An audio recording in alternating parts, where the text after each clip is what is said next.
RG Kar medical কলেজে যে ছাত্র আন্দোলন চলছিল সেই ছাত্র আন্দোলনের কর্মসূচিতে আমাদের যেটা নেক্সট কর্মসূচি ছিল সেটা হলো যে একটা female protest rally with candle ট্রাইকালার flag নিয়ে আমাদের শ্যামবাজারের দিকে যাওয়ার কথা ছিল।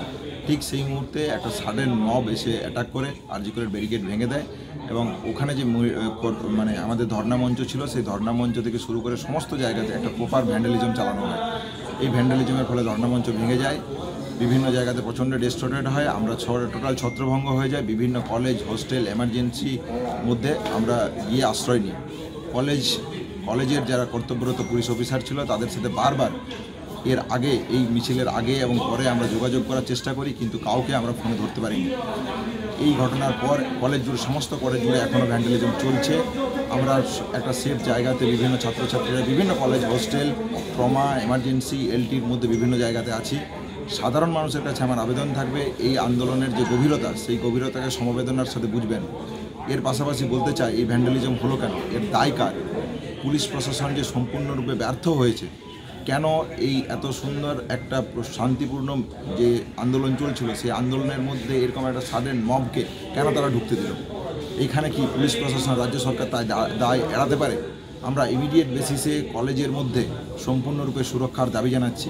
তারা এই মব শুধু যে ব্যারিকেড ভেঙে এমার্জেন্সির সামনে যে ভ্যান্ডালিজম চালিয়েছে তা নয়, তারা সমস্ত ওয়ার্ড, বিভিন্ন ট্রমার ভিতরে ঢুকে, এমার্জেন্সির ভিতরে ঢুকে, তার উপরের ফ্লোরে টোটালটা জুড়ে একটা ভ্যান্ডালিজম চালায়। আমরা পরিষ্কার মনে করি এর পিছনে কোনো রাজনৈতিক উদ্দেশ্য আছে কি নেই? অবশ্যই কোনো না কোনো উদ্দেশ্য আছে। কী তার মোটিভ? এই সমস্ত কিছু প্রকাশ্যে আসা হোক। আমরা ইমিডিয়েট চাইছি পুলিশ প্রশাসন এবং রাজ্য সরকার হস্তক্ষেপ করে কলকাতা আরজিকর ক্যাম্পাসের মধ্যে সেফটি, সিকিউরিটি ইনশিওর করুক। মধ্যরাতের ছবি দেখাবো আজ সাত সকালে। তার কারণ, একেবারে যে রাত্রের দখল নিল, রাস্তার দখল নিল এই শহরের মানুষজন, সেই রাত্রেই কিন্তু ফের রণক্ষেত্র হয়ে উঠল আরজিকর মেডিকেল কলেজ। পুলিশের সামনে ব্যারিকেড ভেঙে ভাঙচুর চালানো হলো হাসপাতালে।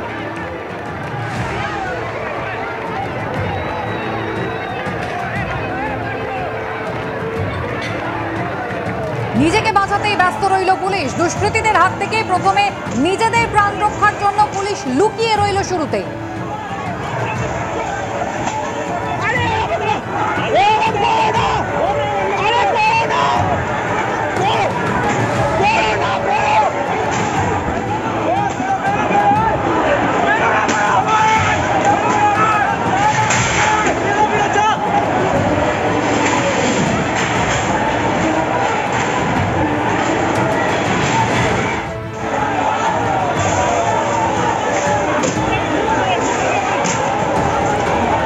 দেখুন, পুলিশের সামনেই একেবারে ব্যারিকেড ভেঙে দুষ্কৃতীদের তাণ্ডব।